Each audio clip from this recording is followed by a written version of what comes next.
और चलिए, बेगूसराय और समस्तीपुर में वोटिंग खत्म हो गई है। एक बड़ी खबर हम आपको बता रहे हैं, उजियारपुर और मुंगेर में भी वोटिंग खत्म हो चुकी है। दरभंगा में भी वोटिंग समाप्त हो चुकी है। एक बड़ी खबर, 5 लोकसभा सीट पर शांतिपूर्ण मतदान संपन्न हुआ। 5 बजे तक के आंकड़ों के साथ यह भी खबर आई कि जो 5 लोकसभा क्षेत्र थे जहां पर वोटिंग हो रही थी, बिना किसी दिक्कत के, बिना किसी परेशानी के शांतिपूर्ण तरीके से मतदान समाप्त हुआ है। तो बिहार की 5 लोकसभा सीट पर मतदान खत्म हुआ है। बेगूसराय, समस्तीपुर में भी वोटिंग खत्म हो गई है। उजियारपुर और मुंगेर में भी वोटिंग खत्म हुई है। अब देखिए झारखंड की बात। झारखंड की 4 लोकसभा सीट पर मतदान खत्म हो गया है। सिंहभूम और खूंटी में मतदान खत्म हुआ। लोहरदगा और पलामू में भी वोटिंग समाप्त हुई है। झारखंड की कुल 4 लोकसभा सीट पर वोटिंग हो रही थी। बढ़िया मतदान हुआ है, वोट परसेंट ये बता रहा है, और वोटिंग समाप्त हो चुकी है। सिंहभूम और खूंटी, लोहरदगा और पलामू में वोटिंग समाप्त हो चुकी है। तो इस वक्त आप ओवरऑल वोट परसेंट देख पा रहे थे।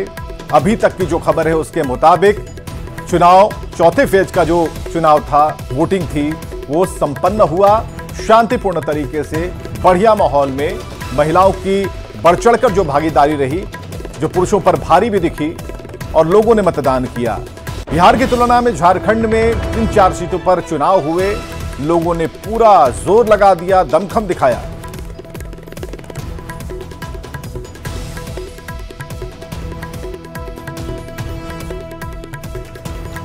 चलिए, हमारे साथ हमारे तीनों ही सहयोगी मौजूद हैं। हमारे संवाददाता शैलेंद्र मौजूद हैं, रजनीश हमारे साथ हैं, अमित हमारे साथ हैं। अब आप इनको देखिए, हमारे जो सहयोगी यहां पर, हमारे जो विशेष संवाददाता यहां मौजूद हैं, इन तीनों को आप देख रहे हैं। सुबह से ये लोग मेहनत कर रहे थे, बाल थोड़े बिखरे हुए हैं, चेहरे पर थोड़ी सुस्ती है, लेकिन फिर भी ये टिके हुए हैं उन आंकड़ों के साथ। शैलेंद्र, आपसे शुरू करते हैं। भाई, कैसा रहा मतदान? बिल्कुल, देखिए, दरभंगा की बात कर लें तो मतदान प्रतिशत अभी भी कम है। जैसा कि आप झारखंड का भी बता रहे थे, वाकई कहीं न कहीं झारखंड के लोगों से सीख लेने की भी जरूरत है। और एक तस्वीर हम पहले दर्शकों को दिखा दें कि किस तरीके से जो ईवीएम मशीन है उसे अब सील करने की प्रक्रिया की जा रही है। इसके बाद इसे स्ट्रांग रूम में जमा कराया जाएगा। लेकिन अभी भी मतदान प्रतिशत बढ़ाने को लेकर के कहीं न कहीं अब पहल करनी चाहिए। अभी भी 3 चरणों का चुनाव बाकी है। इन 3 चरणों में मतदान का प्रतिशत कैसे बढ़े, इन तमाम चीज़ों को सभी को सोचने की जरूरत है। चूंकि आज मौसम भी अच्छा था, कल बारिश हुई है दरभंगा में, तो आज मौसम काफ़ी बढ़िया था, और उसके बावजूद जो परसेंटेज है वो बहुत नहीं बढ़ा। हालांकि यदि हम देखें तो अन्य जगहों के मुकाबले, पहले चरण और दूसरे चरण के मुकाबले इजाफा जरूर हुआ है, लेकिन अभी भी लोगों को जागरूक करने की जरूरत है। और देखिए, ये तस्वीरों के जरिए हम एक बार दिखा रहे हैं कि जो मतदान कर्मी हैं यहाँ पर, वो अब यहाँ से ईवीएम को लेकर के अब स्ट्रांग रूम की ओर बढ़ रहे हैं। 2 बूथ है, दोनों बूथ की हम तस्वीर कमोबेश दिखा रहे हैं कि अब यहाँ से अब आगे की तैयारी है। अब स्ट्रांग रूम में ईवीएम को रख दिया जाएगा, और मतगणना के दिन अब फिर जो उम्मीदवार हैं यहाँ के, उन उम्मीदवारों का जो भाग्य है वो उस दिन तय होगा। हमारे साथ यहाँ चुनाव पदाधिकारी भी मौजूद हैं, इन लोगों से भी बात करते हैं। मैडम, चुनाव समाप्त हो गया, अब ईवीएम भी सील कर लिया आप लोगों ने? जी, ईवीएम सीलिंग हो रही है अभी। अब आगे की क्या प्रक्रिया, स्ट्रांग रूम लेके जाएगा? स्ट्रांग रूम, जी बिल्कुल, स्ट्रांग रूम ले जाने की तैयारी। चलिए, ईवीएम में किस्मत हुई कैद, और स्ट्रांग रूम की तरफ रवाना होने के लिए गाड़ी लग चुकी है। शैलेंद्र हमारे साथ जुड़े हुए थे, रजनीश भी हमारे साथ बने हुए हैं। रजनीश, आपके हाथ में मोबाइल है, कुछ आंकड़ा है क्या? बराबर आप देख रहे हैं।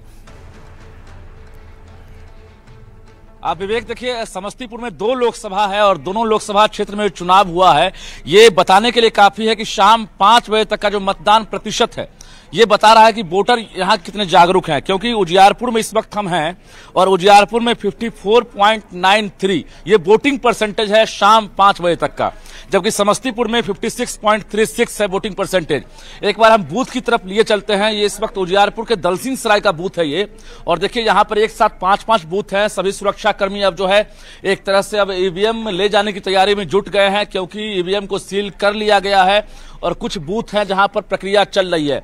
यानी एक तरह से वोटर्स ने खुलकर वोटिंग किया है शाम 6 बजे का। कुछ ही देर बाद निर्वाचन विभाग की तरफ से आंकड़े जारी किए जाएंगे, जिसके बाद माना यह जा रहा है कि समस्तीपुर के जो वोटर हैं उन्होंने खुलकर वोटिंग की है, और जो जागरूकता अभियान है उसका भी असर है। कुछ यहाँ पर पोलिंग ऑफिसर हैं, जरा बातचीत करते हैं उनसे कि इन्होंने वोटिंग कराई है, क्या लग रहा है? जो मतदान प्रतिशत संतुष्ट हैं आप लोग? हमें लगा दलसिंह सराय में इस तरह से जागरूक मतदाता थे जिन्होंने बढ़ चढ़ कर हिस्सा लिया और यहाँ का जो रहा इस मतदाता केंद्र 254 पर उन्होंने 55% वोटिंग किया जी लगभग 55% वोटिंग किया। चलिए यहाँ पर वोट परसेंट जो गिरा है, वोट परसेंट में लोगों को जागरूक तो दिन भर कर रहे थे हमारे सहयोगी अमित भी हमारे साथ जुड़े हुए हैं। अमित, कैसा रहा आज का चुनाव, वोटिंग कैसी हुई?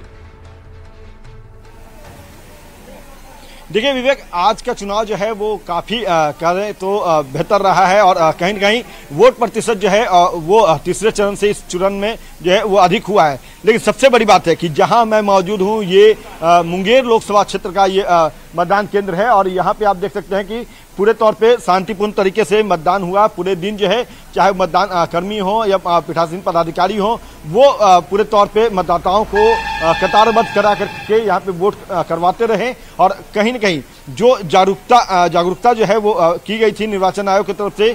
चूंकि सबसे बड़ा कह सकते हैं तो ये लोकसभा क्षेत्र है, 3 जिले जो हैं वो इसमें आते हैं। मुंगेर है, उसके अलावा लखीसराय है और उसके बाद पटना है। तो 3 जिलों का ये लोकसभा है और यहाँ पे जितना बड़ा लोकसभा का क्षेत्र है उतनी वोट प्रतिशत जो है उस तरीके की नहीं आई और कहीं न कहीं कह सकते हैं कि जो मतदाताओं का उत्साह जो था उसमें मुंगेर की अगर हम आप बिल्कुल समझना होगा अमित कि यहाँ पर बिहार में जागरूकता वाली अगरबत्ती जलाई गई लेकिन उसका धुआं झारखंड चला गया।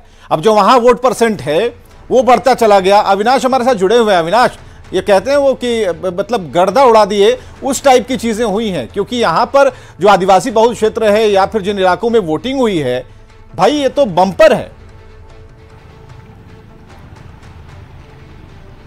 नहीं देखिए, बात सही है और सुबह से ही जो तस्वीरें देखने को मिल रही थी, खासकर अगर हम ग्रामीण इलाकों की अगर हम बात कर लें, हालांकि जो वोटिंग परसेंटेज अभी तक जो आए हैं और 5 बजे के हिसाब से जो अब तक 65.82 खूंटी की अगर हम बात कर लें और अगर हम पिछले 2019 की बात करें तो ये आंकड़ा 69% था। वैसे तो अगर अभी हम लोग तुलनात्मक रूप से बात करें तो 4% या हम 3.5% के करीब हम कहें तो अभी हम थोड़ा पीछे हैं, लेकिन ये फाइनल आंकड़ा नहीं है क्योंकि जब हम 5 बजे तक की बात करते हैं और हम ग्रामीण इलाकों की बात करते हैं तो उसके आंकड़े आने में थोड़े वक्त लग जाते हैं। उतना इंतजार कर लेते हैं। फाइनल फिगर के साथ एक बार फिर हम आपके साथ जुड़ेंगे। बहुत बहुत शुक्रिया आप सभी का जुड़ने के लिए हमारे साथ। और सोमवार को पटना में भव्य रोड शो करने के बाद प्रधानमंत्री मोदी ने मंगलवार को हाजीपुर, मुजफ्फरपुर, छपरा में बड़ी रैलियां की।